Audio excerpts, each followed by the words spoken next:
Hello, it's Saturday, June 28th of 2025, and today I'm here at Montgomery station in Brussels to ride what I would consider to be the most scenic tramway in Belgium, the magical line 44 to Tervuren, partially on a standard revenue service tram, but mostly on a historic vehicle from the Tram Museum. But before I get going, let's first get into some railway history, shall we? In 1882, the first rail connection to Tervuren opened as an extension of railway line 160 from what is now Brussels-Luxembourg Station. In 1897, a tram line was built to Tervuren for the Brussels International Exposition. The line is today known as Line 44, and it's what I'll be riding today. In the same year, the railway line was also extended further to meet the tram at the Expo.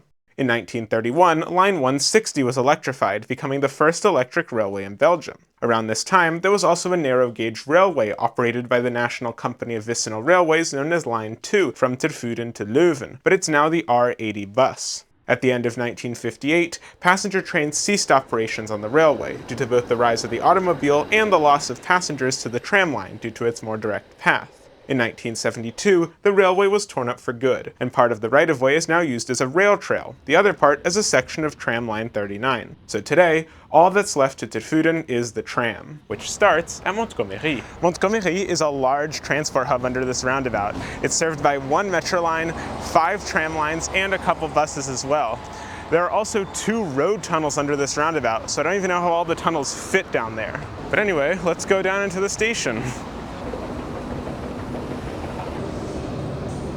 There are a few stores down here in Montgomery as well, including a Shop and Go Deleuze. There's also a bakery, beauty store, and others. I love the convenience of stores in mass transit stations, and I wish it was done more in the US. So the way to get to Line 44 is actually really interesting. It's in this underground loop past these gates. There's actually 2 sets of gates, because this first set of gates lets us into the metro station. I can get down onto the metro platforms there and there.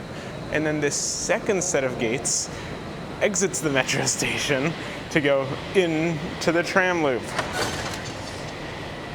It's very strange. This underground loop is also served by Line 39, which actually interlines with Line 44 up until Madou station, where it travels more northeast to Banaik. Okay, this is our tram. That doesn't say so on the front. Let's get on. We've now started up the Tervurenlaan, and we will continue on or near this street all the way to the end of the line. The tram I'm riding today is number 7802, part of the PCC Type 7700-7800 two-section tram fleet. These were the first bidirectional trams on the network when they were constructed in the early 1970s, although they're quite outdated today. They are high-floor trams and have stairs at every door, not easily accessible. The trams have a total capacity of 152 passengers, including the 38 seats inside, and a maximum speed of 65 kilometers an hour, or 40 miles an hour. In terms of passenger comfort, the seats are well padded and are quite nice to sit in, but there's no air conditioning, so the windows have to stay open.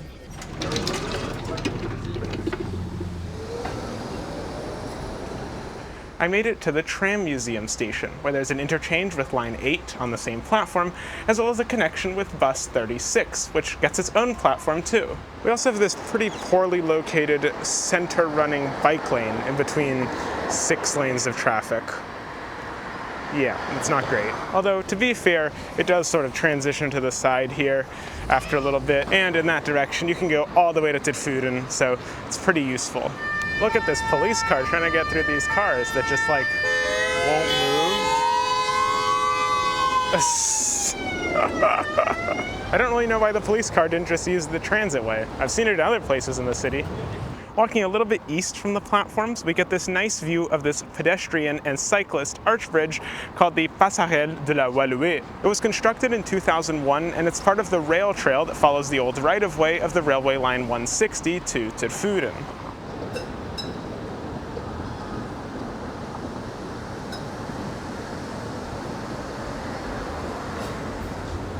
I'm now going to take you all with me into the Brussels Urban Transport Museum, also known as the Tram Museum. But first, lunch. I had lunch in the gorgeous Parc de Woluwe, which is right across the street from the tram stop. The Tram Museum is open every weekend during the summer season, as well as once or twice a month throughout the winter. When I visited, the ticket price was €9 for adults, €13 if you wanted to ride on the historic vehicles, quite reasonable considering the museum's scale. Bonjour, est-ce que le tram va aujourd'hui à Stockel ou Tervuren? Tervuren. Tervuren, ok. Je vais acheter un billet avec le voyage, s'il vous plaît. Le voyage, le départ est à 14h10. On vous appelle 10 minutes avant le départ. Ok, merci, d'accord. The museum houses an extensive tram and bus collection of many dozens of vehicles, some of which you can even go inside of. They also have tons and tons of objects, destination boards, ticket validators, and other memorabilia that have been used on the Brussels tramway network throughout the years. The museum also has an entire section that's particularly relevant to this video, number 14, about the Brussels to Tervuren railway line. After about 1 hour, which is absolutely not enough time to truly see the museum in its entirety, I made my way outside for the ride to Tervuren. The museum offers a few different historic vehicle itineraries, the schedules of which can be easily found on their website. In 2025, there were 3 trips to Tervuren on Saturdays and 6 trips on Sundays. The tram, motorcar number 984, was pulling an open-air trailer behind, number 301, where I decided to sit. They were both painted with matching green liveries with yellow accents.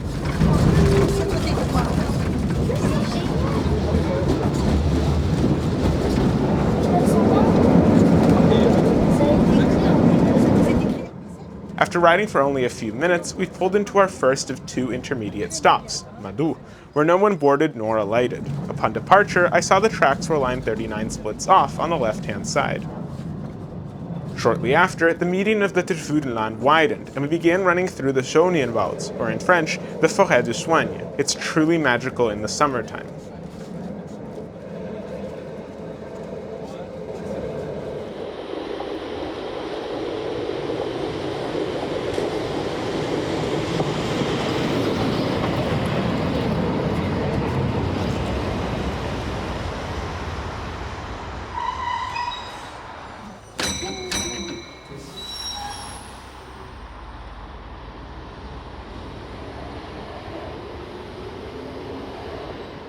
We pulled into Vierarme, our second intermediate stop. Again, no one got on or off. Looking to the right, I saw the brand new wide covered bike bridge over the avenue over the R0 ring road. Here we also crossed the border into Vlaanderen, or Flanders, and rode down the Flemish portion of the Tervurenlaan, the nicest section in my opinion. It's just so well maintained. Looking to the left while passing the Brusselse Steenweg stop, I caught a glimpse of the street where the old Tervuren Station and goods yard used to be located. Finally, after only about 20 minutes since leaving the museum, we arrived in Tervuren. Merci.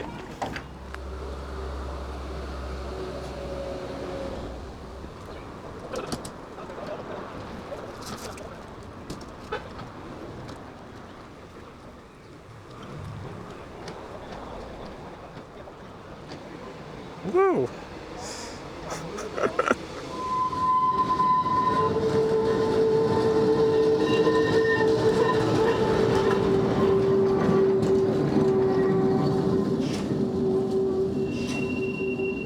This is Tervuren Station, the furthest tram stop away from the Brussels capital region. Line 44 actually just reopened a few days ago after months of track work and station renovations, which is why all the facilities here are brand new. There's a new green covered waiting area, bike racks, both secured and unsecured, and a toilet that you can use for 50 euro cents if you happen to have coins on you, which I feel like few do nowadays. Side note, the replacement bus service during the closure was really good. I rode it a few days before the line opened and it had great signage and wayfinding. I mean, for being a temporary bus line. If we cross this lovely pedestrian-friendly parking lot entrance, which I actually do like, I'm not being sarcastic, we get to the Kiss and Ride, which is 10-minute parking to drop somebody off and say goodbye maybe on their way to Brussels or pick them up. We also have accessible parking here and just a park and ride, as well as parking for the Africa Museum, which I'll talk about in a bit. That's back there. I absolutely love how they use permeable surface techniques to make it so that the parking lot affects nature as little as possible. Sure, you're paving a lot, but you still have a lot of grass here and water can still seep through these bricks to get to the soil. It's really smart. Last thing about this parking lot is that it used to be the site of the Tervuren Park Station on railway line 160, which is Fun fact if you didn't know. Crossing the N3, or the Leuvense Steenweg, right next to the station, gets us to the Parc van Tervuren, which has lovely lakes and lawns, and also houses the Africa Museum. The grand main building behind me opened in 1910, but the museum also encompasses the Africa Palace. It was built in 1897 for the International Exposition of that year to host the Congo exhibition, which, among other things, extremely sadly featured a human zoo.